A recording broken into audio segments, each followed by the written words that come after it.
shake them bones. Come on, come on, come on, taste the rhythm on your tongue.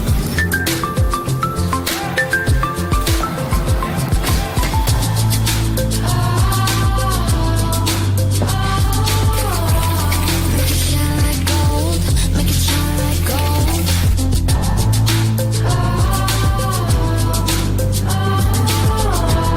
Make it shine like gold, make it shine like gold, gold.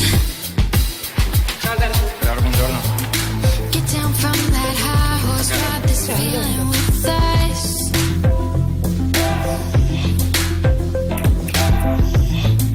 Wear it like a crown till sunshine fades into dusk. Ciao Alberto, buongiorno. Come stai? Come on, come on, come on, rock a twist up, shake them bones.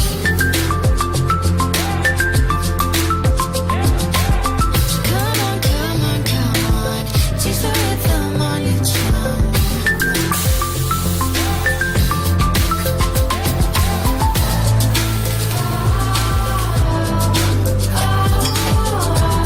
Make it shine like gold, make it shine like gold.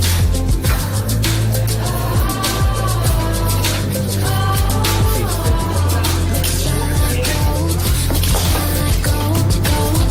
Say the lights changing, say the lights changing.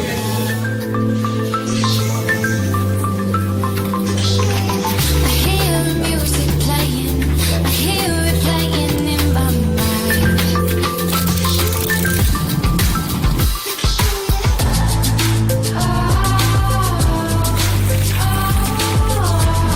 Make it shine like gold, make it shine like gold. Ok, buonasera, benvenuti a tutti, io sono Erika Vitantoni e psicologa Make it shine like gold, make it shine like gold, gold. insieme a me e le colleghe, la dottoressa Susanna Del Favero,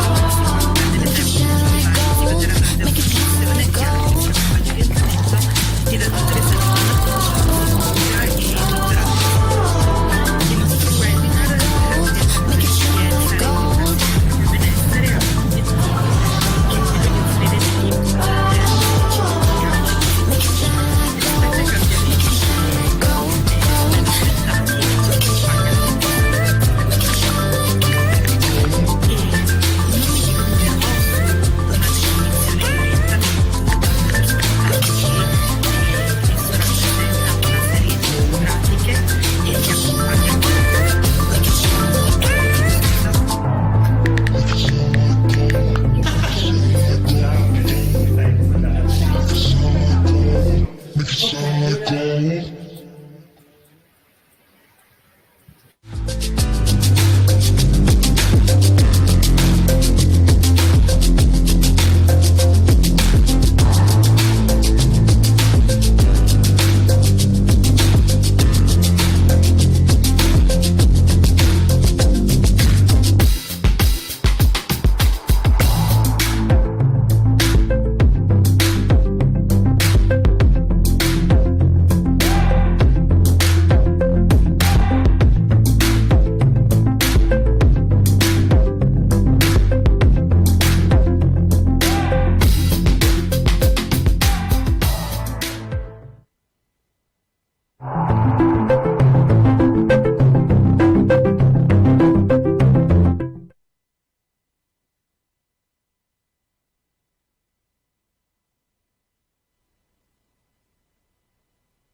Bene, buonasera, benvenuti. Io sono la dottoressa Erika Vitantonio, psicologa e psicoterapeuta in formazione e per Eneip da alcuni anni mi occupo di orientamento. Insieme a me la dottoressa Susanna Del Favero, psicologa e psicoterapeuta in formazione, si occupa di orientamento e la dottoressa Giovanna Puccio, psicologa e dottoranda, si occupa principalmente di disturbi dell'apprendimento.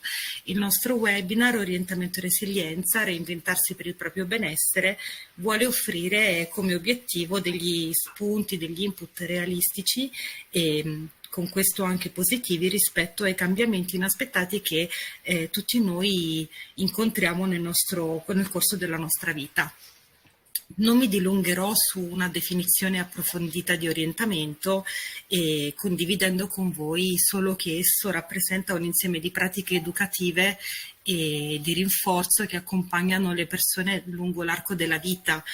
Siamo abituati a parlare di orientamento sicuramente nell'area della formazione e dell'istruzione, ma esso si sviluppa anche con azioni mirate nel corso della vita adulta attraverso attività di inserimento lavorativo, ricollocamento e formazione per adulti, ma anche oggi attraverso delle attività di accompagnamento alla conclusione del percorso lavorativo, quindi al pensionamento.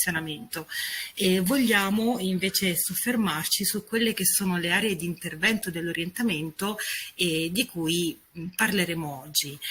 Sicuramente riconosciamo nell'orientamento la necessità di offrire sostegno a che la persona costruisca una conoscenza di sé consapevole e integrata rispetto alla propria storia, alla propria cultura, i valori, gli interessi e anche le sue possibilità, le potenzialità e gli obiettivi futuri. E questo è quello che si fa principalmente nel corso attraverso le azioni orientative che seguono il passaggio tra scuole. Un'altra area di interesse dell'orientamento è aiutare la persona ad apprendere a fare delle scelte coerenti con il piano della realtà e con la propria conoscenza di sé e del contesto. Di questo parlerà più avanti la dottoressa Puccio.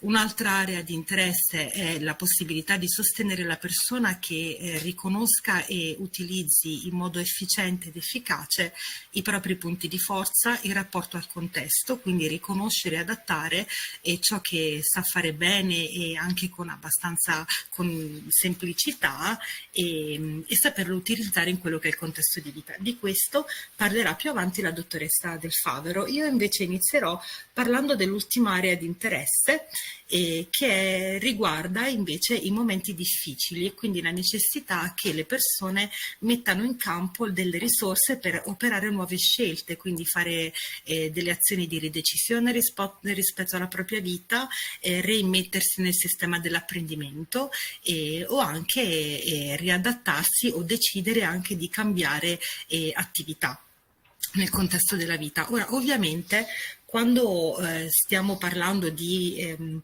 situazioni difficili nel contesto di vita che cambia, noi ci stiamo riferendo al settore della formazione e al settore del lavoro. Quindi è su questo che vogliamo concentrarci. È anche vero però che l'individuo si è evoluto e cresce a tutt'oggi in un contesto, in un pianeta che è abituato ad avere dei cambiamenti ciclici, quindi è impossibile concepire la vita dell'individuo che anche si evolve attraverso stadi e momenti ciclici senza l'idea di cambiamento e di momenti difficili. Detto questo, però, è anche vero che ci sono situazioni che mettono alla prova la persona dal punto di vista della propria identità e della propria percezione di benessere biopsicosociale. Quindi quando noi parliamo di situazioni difficili, di contesto che cambia, ad esempio possiamo pensare a quei momenti della formazione in cui le persone, i ragazzi si trovano a fare scelte di cambio di scuola, per esempio il passaggio dalla secondaria di primo grado alle scuole superiori, ma anche al riorientamento alle scuole superiori, oppure possiamo pensare a quella che è la mobilità all'interno del contesto lavorativo o a cambiamenti che riguardano l'assetto dell'azienda in cui si lavora. E cosa facciamo quando ci troviamo ad affrontare questi momenti? La premessa è che ci sono delle strategie, delle competenze che noi acquisiamo di natura, a prescindere da azioni mirate. Tuttavia, quanto più noi mettiamo consapevolezza su queste strategie, su queste azioni, tanto più saremo in grado di utilizzarle con un pensiero efficiente ed efficace quando è necessario richiamarle queste competenze. E mi riferisco per esempio alla nostra capacità di utilizzare problem solving, quindi attingere alle risorse personali per affrontare la situazione che ci si trova a dover gestire. gestire. C'è poi quella capacità di avere consapevolezza rispetto ai propri punti di forza e ai propri limiti, così che essi diventino in qualche modo parte integrante anche di come noi ci rapportiamo al mondo, e possano essere sfruttati principalmente i punti di forza in modo efficace e smussati i limiti, sia attraverso attività di apprendimento, ma anche selezionando dei contesti in cui essi non sono fondamentali per la riuscita dei nostri compiti.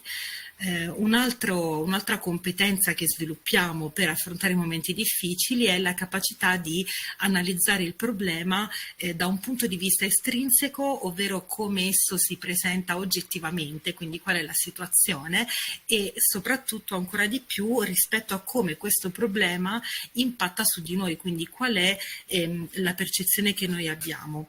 E su questo mi dilungo brevemente, parlando di una teoria che mi sta molto a cuore, che è la teoria ecologica di Bronfenbrenner, che dice che l'individuo è un nucleo a sé e circondato da una membrana permeabile attraverso cui entra in relazione con altri contesti di vita, altri nuclei, come per esempio la famiglia, le relazioni, il lavoro, la scuola, e poi oltre questo ci sono contesti ancora più vasti con cui comunque entra in contatto in modo diretto e indiretto, come la cultura di riferimento per un adolescente, il lavoro dei genitori, stravolgimenti politici, per poi andare ancora più lontano, come per esempio la situazione mondiale. Pensiamo solo alla pandemia, ci ha riguardati o meno direttamente, ha comunque impattato sulla nostra realtà.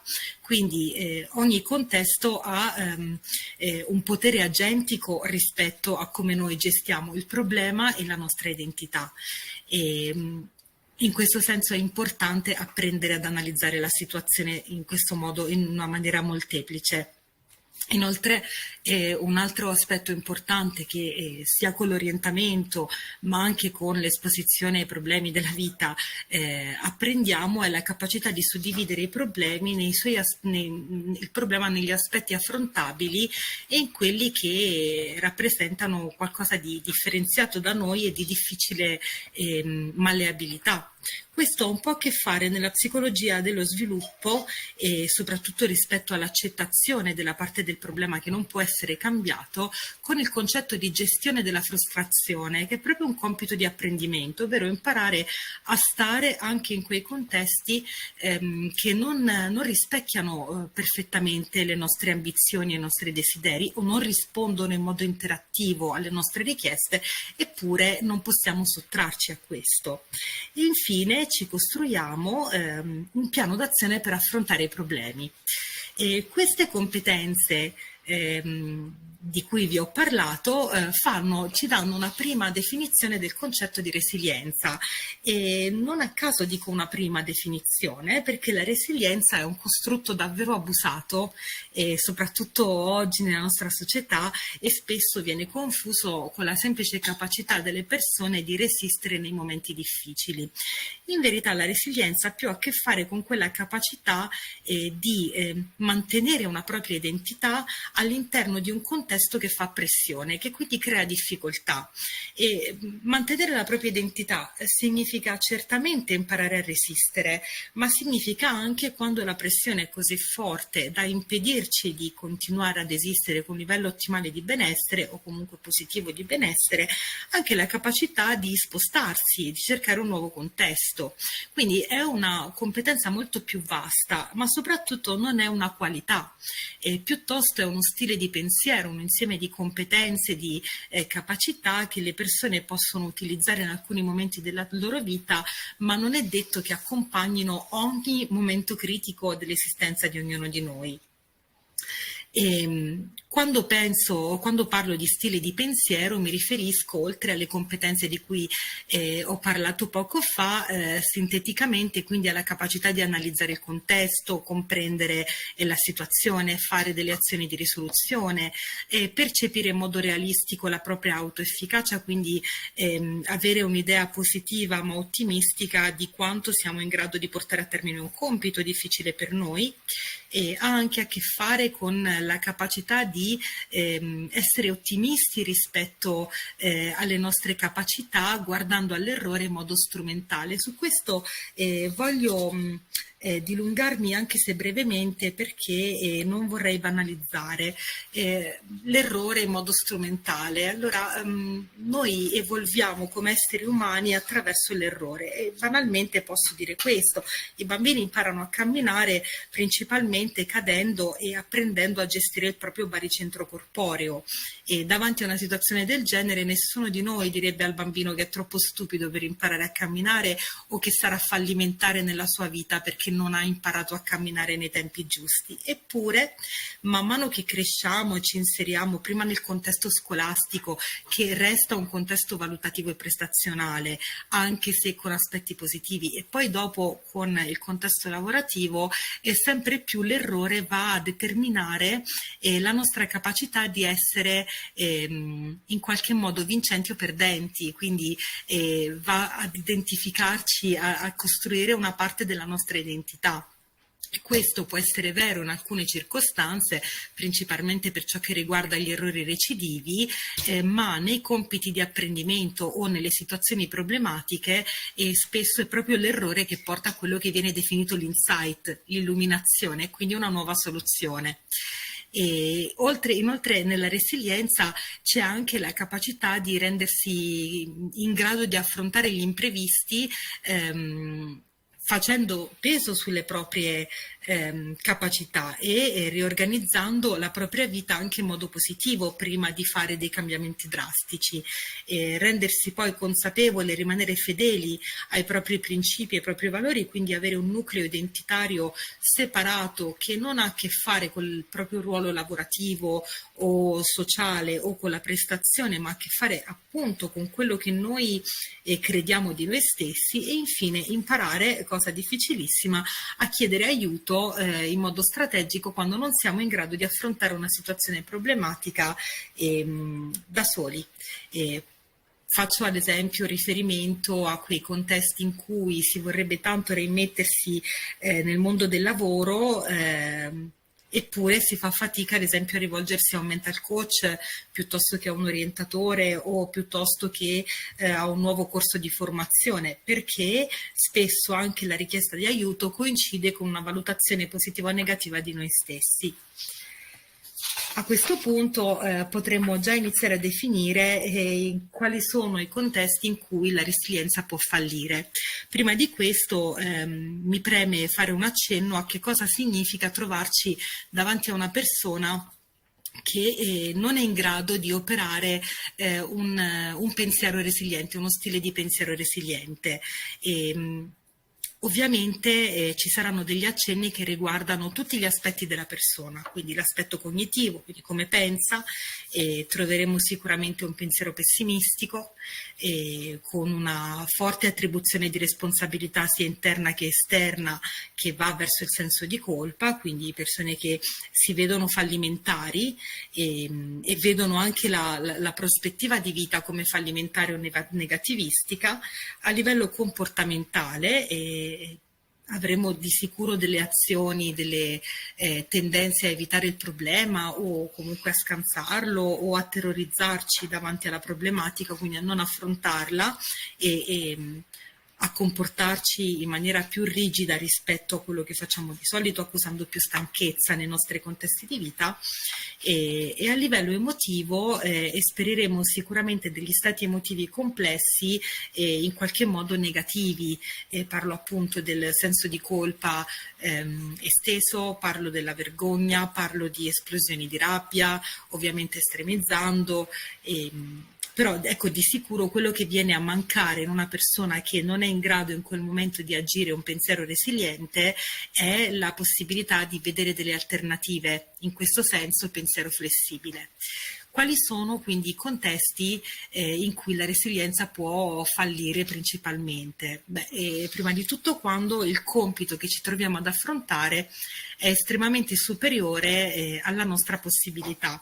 Questo concetto mi è più semplice da spiegare se faccio riferimento alla psicologia dello sviluppo.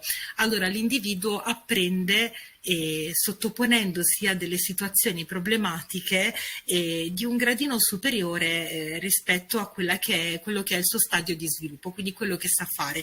E questo lo diceva Vygotsky, non lo dico io, ma è una tendenza che ci accompagna nel corso della vita. Cosa vuol dire? Che nel momento in cui io voglio apprendere un nuovo compito e affronto con serenità e imparo da un compito leggermente superiore a quello che io so già fare, o posso attingere a quello che viene chiamato il ruolo dello scaffolding, ovvero di un adulto più competente o di un pari, quindi una persona più o meno della mia età, che ha sviluppato competenze superiori o diverse alla mia, con cui mi aiuta ad imparare a risolvere il problema. Nel momento in cui la persona si trova da sola ad affrontare invece un compito molto complesso rispetto alla sua capacità o alla sua storia, sicuramente inizierà a percepire maggior possibilità di successo rispetto alla risoluzione del problema e vivrà un senso di frustrazione e di sopraffazione. Un'altra possibilità nel fallire della resilienza è quando il focus, quindi la nostra attenzione, passa dalla necessità di superare la difficoltà per ripristinare un equilibrio, una situazione di benessere estesa nella nostra vita, all'evitare il fallimento. Quindi passiamo da un livello esistenziale a un livello prestazionale, in cui attraverso la prestazione noi giudichiamo noi stessi e il nostro possibile fallimento o successo. Anche in questo caso sarà più semplice attribuirci pensieri negativi e anche aggettivi negativi, soprattutto quando non vediamo una veloce risoluzione del problema. Un'altra situazione che può portare al fallimento dello stile di pensiero resiliente è poi un momento della vita in cui numerosi contesti per un notevole arco temporale ci impongono dei cambiamenti, quindi rappresentano eventi stressogeni. E d'altra parte, per quanto l'individuo sia multitasking, per quanto la nostra mente sia estremamente creativa, e molti eventi stressanti ci impediscono di focalizzare la nostra attenzione in modo mirato e strutturato. E quindi a questo punto possiamo parlare di come sostenere, che è quello che poi si fa anche con le azioni orientative, e come sostenere l'apprendimento di uno stile di pensiero resiliente. Sicuramente il modellamento, dove per modellamento intendo parlare dell'esposizione a dei modelli di vita, quindi a delle altre persone positive, quindi che ci permettono di vedere che i problemi possono essere affrontati mantenendo un integro livello di identità, un nucleo centrale, che non vuol dire non scappare dalla situazione problematica, ma vuol dire motivare le proprie scelte in un modo positivo per noi stessi. Questo, l'esposizione resta sin dall'infanzia uno dei primi veicoli di apprendimento per le persone. Un'altra modalità è quello di permettere alle persone di allenarsi nella consapevolezza di sé, quindi guardarsi tenendo conto di come gli eventi impattano su di noi e di come noi siamo agenti, quindi abbiamo potere sulle cose, e questo ha a che fare in qualche modo con una delle competenze legate al pensiero resiliente di cui ancora non ho parlato, che è l'aspetto della metacognizione, quindi imparare a guardare i processi, il come le cose si strutturano e il come noi possiamo agire al loro interno. La metacognizione è una competenza che apprendiamo in modo in parte naturalistico, in parte mirato, ma che di sicuro ci aiuta ad acquisire potere e controllo rispetto alle situazioni che stiamo gestendo. Un'altra modalità è permettere alle persone di esporsi, questo sicuramente nell'infanzia ma anche nell'età adulta, a situazioni che richiedono un'azione di autonomia graduale per fronteggiare i momenti difficili, quindi proprio lavorare nella zona di sviluppo prossimale di Vygotsky di cui parlavo prima, quindi problemi di un gradino superiore al livello della persona. E infine l'allenamento a guardare agli errori in maniera strumentale, imparando a gestire la critica verso se stessi come una tendenza a chiedersi in che modo quel fallimento può esserci di aiuto. Bene, io con questo ho concluso e passo la parola alla dottoressa Del Favero. Grazie mille. Quindi Un attimo che vediamo le slide. Grazie. Quindi se la dottoressa Vitantonio ha evidenziato la complessità e l'utilità di allenare alla resilienza, il mio compito sarà quello di capire come altri costrutti che vedremo a breve, come la consapevolezza di sé, la speranza e l'ottimismo, diventano fondamentali per poter individuarli e allenarli per l'orientamento in ottica di benessere personale, quindi l'orientamento che assume un ruolo preventivo ed educativo della persona. Se possiamo riassumere quindi la resilienza come una determinata qualità di risorse personali e relazionali che sono create a prescindere anche dalle situazioni difficili, possiamo capire perché diventano importanti all'interno di un contesto come quello attuale. La nostra realtà è definita la realtà della conoscenza e c'è all'interno di questo un continuo processo scientifico e tecnologico di avanzamento. E in questo tipo di contesto sicuramente è caratterizzato da un alto livello di complessità, di incertezza verso il futuro e di incapacità di prevedere questo futuro sia nelle sue professioni che nei suoi possibili cambiamenti. Diventa quindi importante allenare i giovani, ma anche gli adulti, a un atteggiamento resiliente orientato alla gestione dell'incertezza e ai frequenti cambiamenti. Questo perché? Non tanto per fuggire o cambiare o modificare le situazioni che possono essere negative, quanto invece per poter acquisire nuove competenze. Quindi, per esempio, la possibilità di modificare il proprio lavoro, di cambiarlo, nell'ottica di acquisire nuove competenze e non di fuggire da situazioni più complicate. Vedremo poi nella prossima slide che in questo tipo di contesto quindi diventa importante riuscire a assimilare e accomodare in ottica psicologica quindi tutte le nostre competenze per poter favorire nella persona una capacità di muoversi nel presente, consapevole di quali sono le proprie caratteristiche e fare scelte funzionali per il proprio benessere e il proprio progetto di vita. Come possiamo farlo? Possiamo farlo sviluppando alcuni costrutti quali quello dell'ottimismo che vediamo adesso nella prossima slide, della consapevolezza di sé, della padronanza ambientale e della speranza. Questi costrutti diventano particolarmente importanti nell'arco di tutta la vita. Prima è possibile allenarli, prima la persona si troverà consapevole e preparata alle transizioni che abbiamo visto prima, ma anche ad affrontare in modo funzionale qualsiasi momento della propria vita. Rispetto alla consapevolezza di sé siamo soliti dire che è come se la persona riconoscesse la propria valigetta degli strumenti, quindi le competenze che ha in mano e come usare queste competenze per potersi relazionare con il mondo esterno. La padronanza ambientale invece diventa importante proprio per quello che ci siamo detti di un contesto mutevole e difficile a volte da decifrare.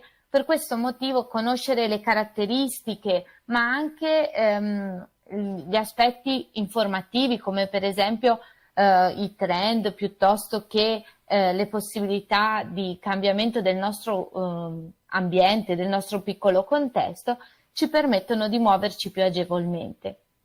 Invece, per quel che riguarda l'ottimismo e la speranza, che saranno il focus di questi miei minuti di intervento, ci concentriamo su un'ottica della psicologia positiva, quindi non ottimismo e speranza visti con i termini quotidiani di quasi inconsapevolezza del futuro e una cieca speranza della realtà, quanto piuttosto come ottimismo, come nell'accezione di forma mentis orientata alla sfida, e speranza come spinta motivazionale basata sulle proprie capacità.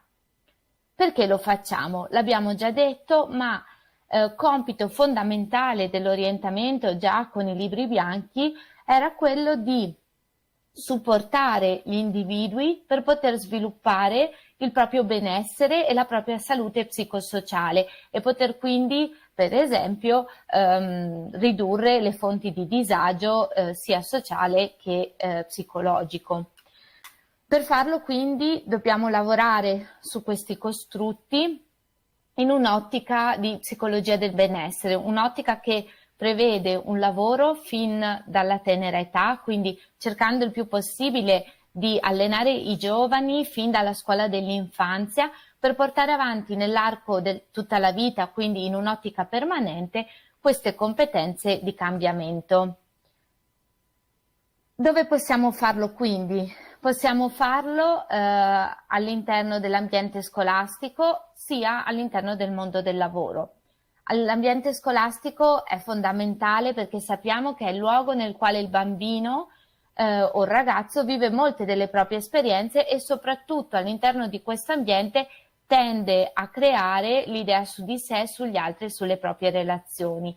Infatti sviluppa le idee create all'interno del sistema familiare, come diceva già la dottoressa Vitantonio, e le sperimenta in un contesto diverso, in un contesto meno protetto rispetto a quello della famiglia, per poter appunto accomodare, modificare le proprie abilità in base a quello che il contesto gli risponde.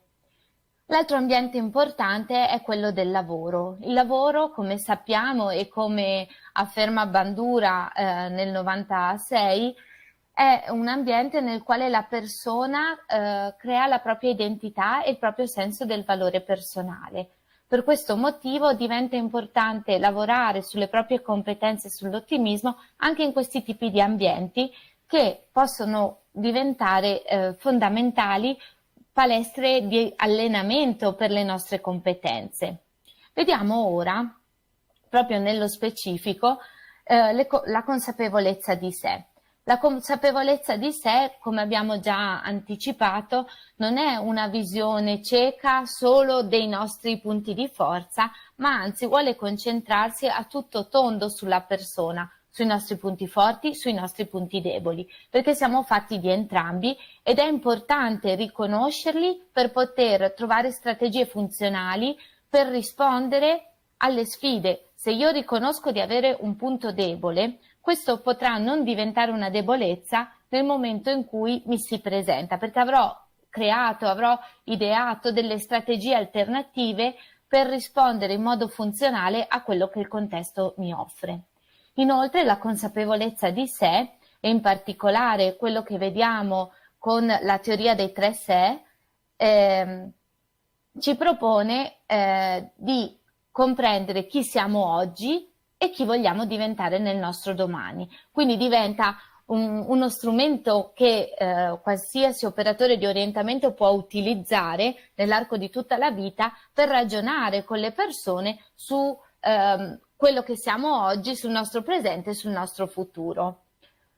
La teoria dei 3 sé evidenzia appunto 3 tipi di persone che possiamo essere o diventare. Quindi vediamo il sé sperato, che è la visione più desiderata del sé nel futuro, il sé atteso, ciò che si prevede di diventare nel nostro futuro, e il sé temuto, ciò che sappiamo non vogliamo diventare oppure vogliamo evitare di essere. Questo diventa molto importante nei momenti di transizione, ma comunque nell'arco di tutta la vita può essere osservato e elaborato. In particolare, in questo momento stiamo vedendo i ragazzi delle secondarie di primo grado che si muovono nel momento della scelta della scuola secondaria e è chiaro come durante i colloqui loro riportino proprio l'esperienza di questi 3 sé. Spesso alcuni hanno più chiara l'idea di ciò che non vogliono diventare piuttosto di ciò che vogliono diventare. Quello che emerge essere un pochino più difficoltoso è il sé atteso, cioè l'unione del mio sé ideale, di quello che vorrei diventare e le competenze che ritengo di avere. Quindi sarebbe importante lavorare con i ragazzi proprio nell'identificare cosa vorresti essere, e non possiamo farlo durante la classe terza, ma è importante allenarli prima a comprendere cosa vorrebbero diventare, verso cosa tendono e quali sono la loro autovalutazione rispetto alle loro competenze. Cosa penso di avere in questo momento e cosa penso che potrò approfondire, potrò allenare. Per questo motivo diventa fondamentale lavorare con i ragazzi proprio in quest'ottica, veramente fin dalla tenera età. Prima li alleniamo a riconoscere quello che hanno nella famosa valigetta, prima sapranno utilizzare questi strumenti nei momenti in particolare di transizione. Altra competenza e costrutto importante per quello che è l'orientamento è la speranza. La speranza può essere definita come uno stato motivazionale positivo. Col termine positivo ci tengo a sottolineare che non intendiamo quindi questa visione cieca verso il futuro, ma è proprio nell'ottica di psicologia positiva, una psicologia che si concentra sullo stato di benessere e meno sul disagio, prendendo le caratteristiche, i punti forti della persona per portarle avanti e allenarli. Quindi la speranza si fonda su 3 componenti principali: gli obiettivi da raggiungere, le strategie per il raggiungimento degli obiettivi e la motivazione a raggiungerli. La speranza quindi ci aiuta a muoverci nel nostro contesto sapendo quali sono le nostre caratteristiche e verso cosa possiamo tendere. Un atteggiamento speranzoso ci permette quindi di avere un maggiore rinforzo dalle situazioni e quindi un maggiore senso di autoefficacia. Più io mi sentirò autoefficace nel mio contesto, più mi permetterò di sperimentarmi, di attivare pratiche nuove che mi permetteranno di muovermi diversamente. Infatti, la speranza è stato osservato avere un'alta correlazione con le capacità di problem solving e la creatività.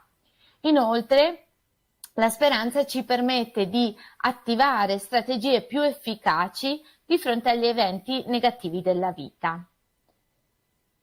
Dall'altra parte, oltre la speranza, abbiamo l'ottimismo. L'ottimismo che non è la visione alla Pollyanna della realtà, ma è una visione più concreta, un mindset dinamico in gergo tecnico, oppure una modalità che vive la sfida come una possibilità di sperimentarsi, una possibilità di conoscere nuove parti di sé, e anche nel fallimento, come già citato, c'è la possibilità di apprendimento. Non vivo quindi il fallimento o la situazione negativa come una definizione della mia persona, quindi non divento un fallito se devo cambiare lavoro, se ho preso un voto negativo ad una prova, se non sto facendo quello che in questo momento vorrei, ma posso vedere cosa posso ottenere in questo momento,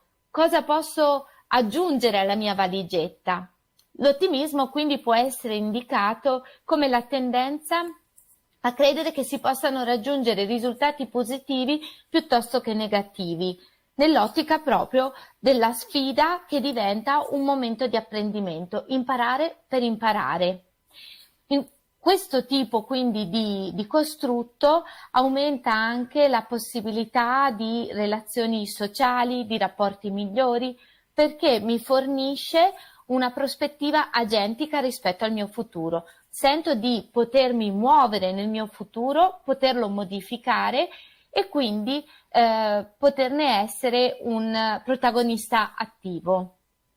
Quando la consapevolezza di sé, l'ottimismo e la speranza devono essere allenati, vediamo che si sviluppano 3 modalità di risposta.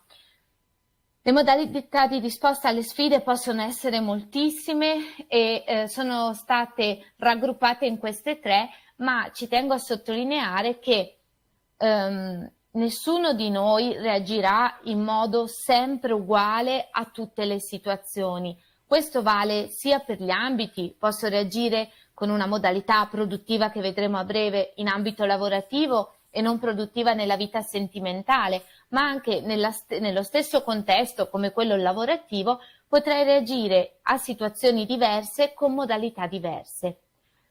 Più sono allenato a riconoscere fino a dove posso arrivare, come ci posso arrivare, più probabilmente metterò in pratica modalità di risposta come quella produttiva. Quindi ricercherò informazioni in modo tale da avere una conoscenza di verso che cosa vado incontro, una maggiore capacità di problem solving, di flessibilità ed un atteggiamento positivo orientato all'imparare. Mentre invece la ricerca di supporto e la modalità di risposta non produttiva sono modalità che non sempre possono essere funzionali, seppur messe in atto in alcuni casi possono portare ad un risultato che in quel momento ci può sembrare positivo. Quindi la ricerca di supporto è una ricerca di aiuto sia strumentale, non so come trovare le informazioni e quindi lo chiedo, una ricerca di aiuto emotivo, stammi vicino perché non so come fare in questo momento, e nei casi più estremi la delega. Questo lo vediamo molto bene con i ragazzi magari che arrivano ai colloqui di orientamento dicendoci io sono sempre stata una persona molto indecisa, non so proprio cosa fare, penso che sceglierò quello che dicono la mamma e il papà. Capite che non sempre è funzionale, in alcuni casi potrà essere una risposta positiva e trovarci in una situazione che è effettivamente la situazione giusta per noi, in alcuni casi potremmo non essere soddisfatti. Per questo è importante anche far notare, riconoscere che abbiamo diverse modalità di risposta. In altri casi abbiamo le modalità della fuga, della percezione di impotenza, della ruminazione, della colpevolizzazione. Prima me ne rendo conto, prima sono cosciente di quali modalità sto mettendo in atto e prima potrò muovermi in modo agentivo anche nel mio futuro, modificando o meno le modalità di risposta. Per finire, vediamo come possiamo allenare quindi tutte queste competenze di risposta verso sia il nostro presente che il nostro futuro. Vi ho provato a suggerire una piccola attività, se tra di noi ci sono degli operatori, possono essere fatte nel corso di tutta la vita, quindi sia con il bambino, il ragazzo, sia con adulti e persone in situazioni di disagio. Quindi creare un diario con le diverse attività di una giornata e con gli interessi della persona, cercare in modo visivo, quindi io ho riportato l'immagine della batteria, ma può essere fatto per esempio con un contachilometri o con un diagramma a torta o altre immagini, e chiedere alla persona di indicare ogni giorno quanta energia viene data da quel tipo di attività. Quanto sento che questa attività mi stia dando delle energie?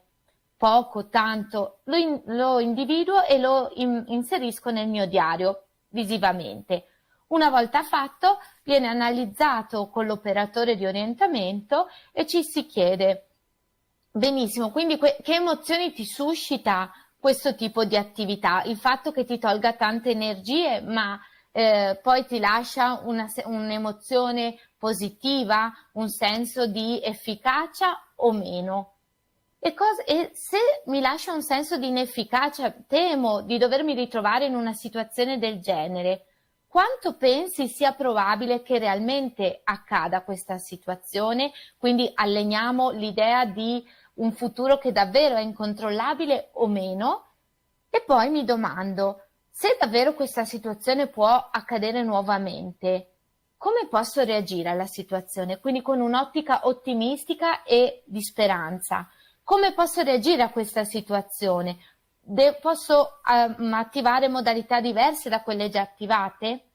Proprio rispetto alla modalità di reinventarsi, di modificare le proprie modalità, lascio la parola alla dottoressa Puccio che ci parlerà di quando è necessario reinventarsi.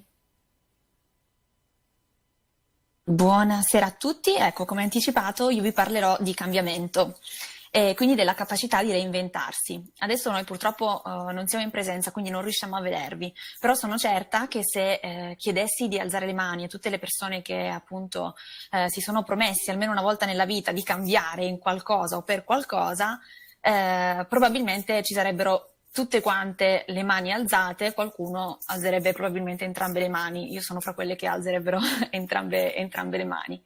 Difatti la promessa di appunto cambiare, di voltare pagina, è una di quelle promesse che ci facciamo quasi quotidianamente. Prometto che da domani arrivo puntuale al lavoro, prometto che da domani cambio auto, prometto che da domani non reagisco più così a questa situazione.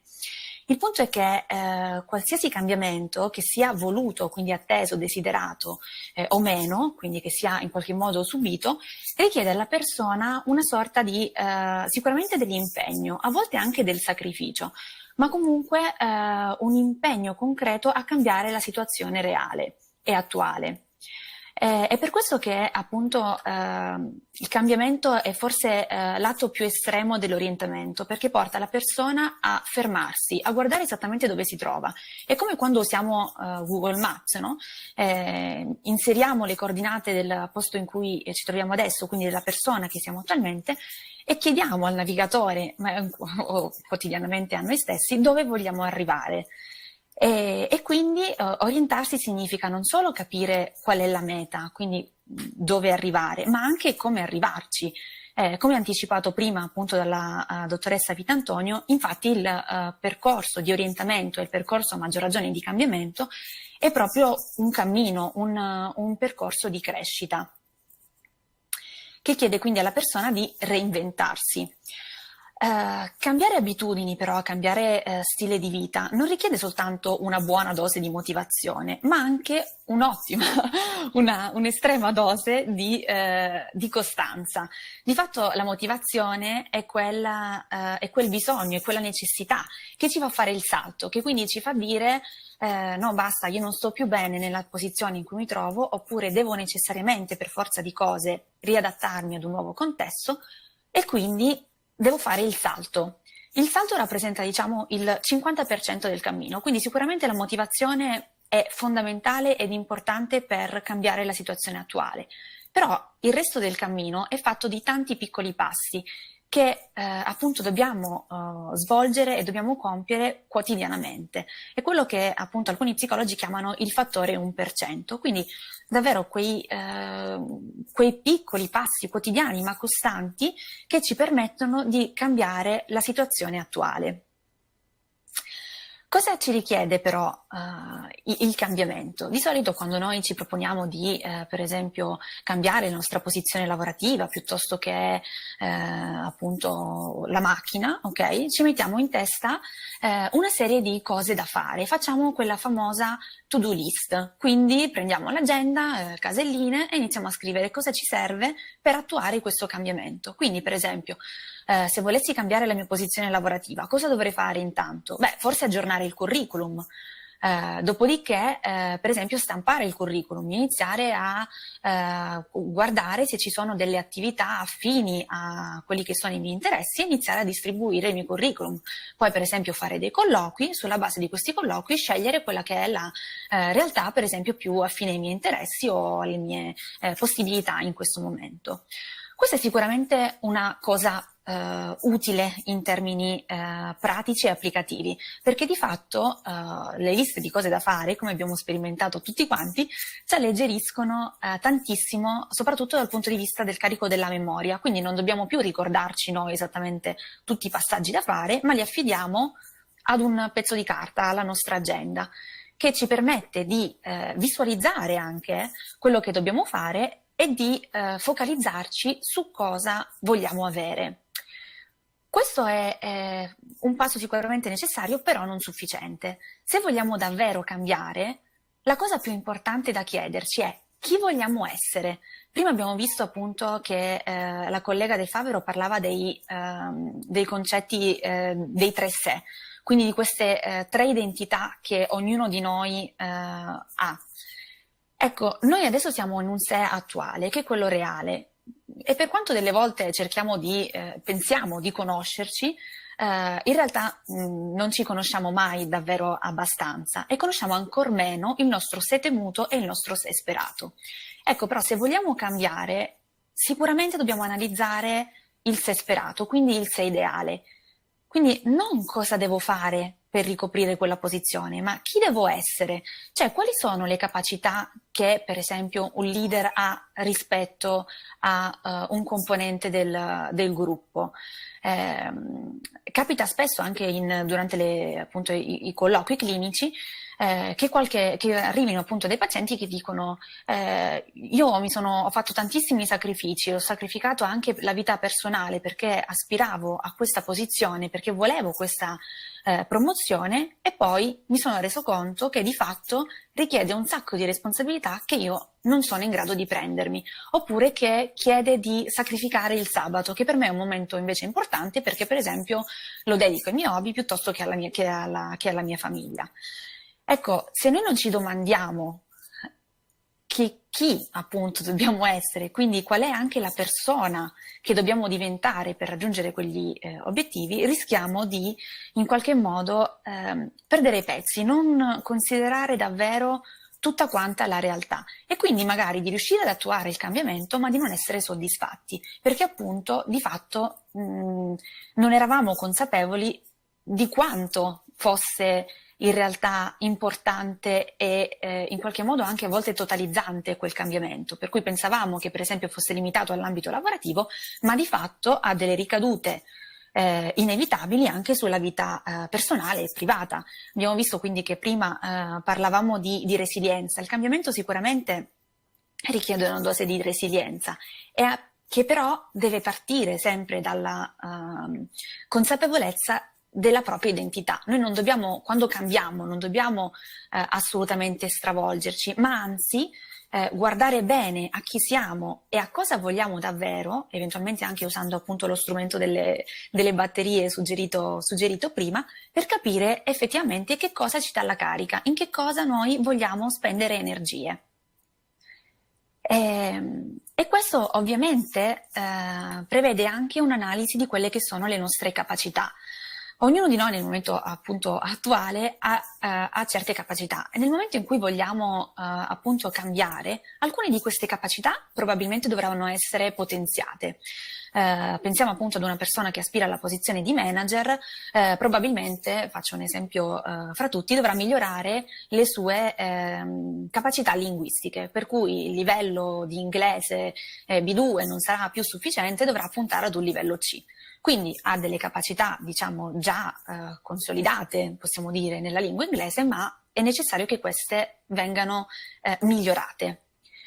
Allo stesso modo, altre capacità devono essere in qualche modo riadattate, quindi si parla di reskilling. Cosa significa? Che magari io posso essere bravissimo a convincere i miei colleghi o i miei clienti di persona, quindi ho un ottimo carisma nel mondo fisico e reale, però questa capacità, per esempio, viene completamente meno nel momento in cui io mi trovo a interagire con persone che stanno dall'altra parte dello schermo. E mai come questa pandemia ci ha dimostrato di fatto quanto in realtà anche il mondo virtuale in qualche modo sia importante e come questo in realtà si inserisca in maniera anche prepotente nella vita di tutti i giorni. Anche adesso non siamo in presenza, siamo a distanza e questo richiede da parte di tutti, di noi che conduciamo questo webinar, di voi che appunto lo ascoltate, un cambiamento nelle nostre capacità attuali.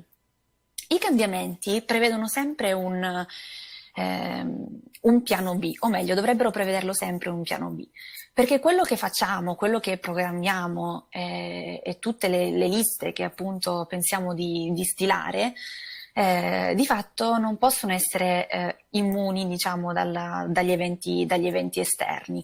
Non abbiamo il controllo di tutto, semplicemente, e quindi dobbiamo accettare che certe cose semplicemente possano prendere una piega diversa. Qualcuno la chiama sfortuna, qualcuno karma.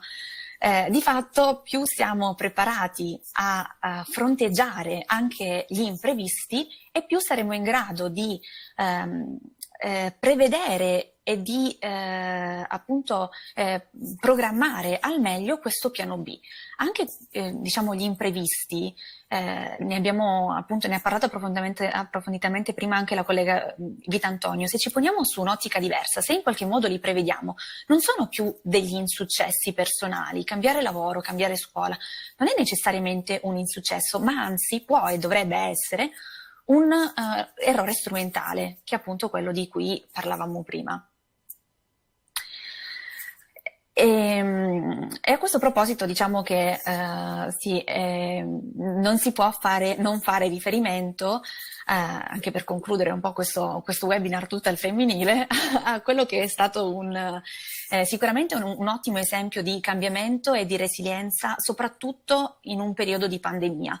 Non so quanti di voi in realtà la conoscano, lei è appunto Norma Cerletti ed è stata definita l'insegnante di inglese più famosa d'Italia.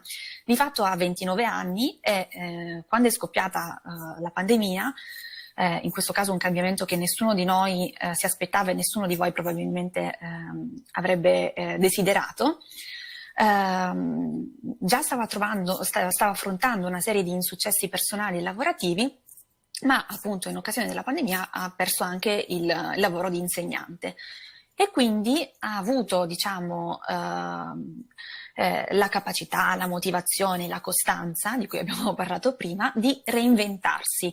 Cosa ha fatto sostanzialmente? Si è rilanciata sul web e quindi ha creato dei mini corsi appunto giornalieri di inglese che l'hanno portata in pochissimo tempo a mantenere, diciamo, e ad avere una sua stabilità, non solo economica, perché stiamo parlando veramente di fatturati di milioni di euro in un anno, ma anche una stabilità personale. Per fare questo cambiamento, se avete l'occasione, vi consiglio anche di guardare qualche sua intervista, perché appunto è una ragazza di 29 anni, molto giovane e molto energica, come potete intuire già dalla foto.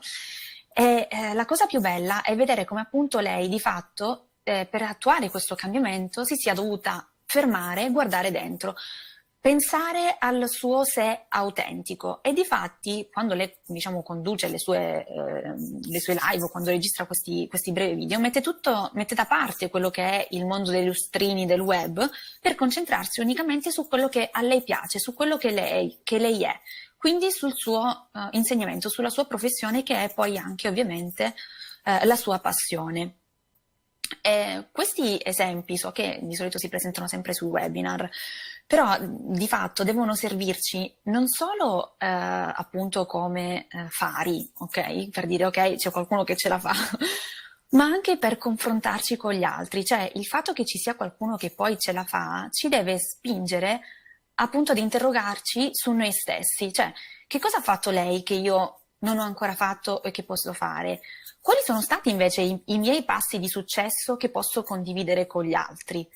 Appunto, condividere le esperienze, condividere il cambiamento, anche l'intenzione di cambiare, è sicuramente fondamentale per spronarci appunto a compiere quel passetto e quell'1%.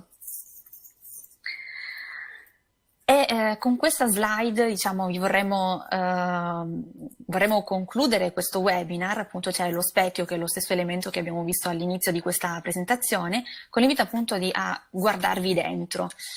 E anche appunto all'augurio che poi in parte è racchiuso in questa frase conclusiva. La grande svolta nella tua vita arriva quando ti rendi conto che puoi imparare qualsiasi cosa tu abbia bisogno di apprendere, per realizzare qualsiasi obiettivo che hai stabilito per te stesso. Questo significa che non ci sono limiti a ciò che puoi essere, avere o fare. E con questo diciamo che intanto ringraziamo sicuramente ENAIP e Job Orienta per l'opportunità e per averci voluto coinvolgere in questo webinar e ovviamente restiamo più che disponibili ad eventuali domande.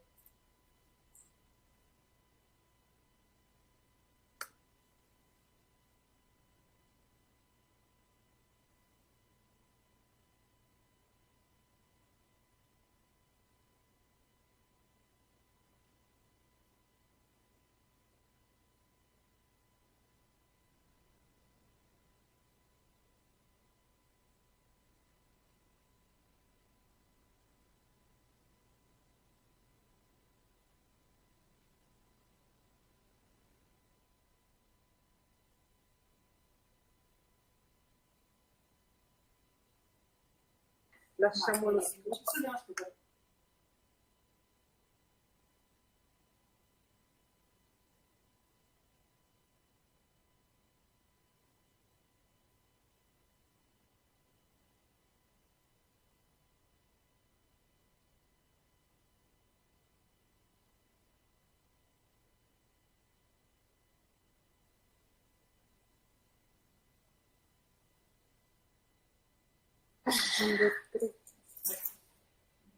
Non chiuderai?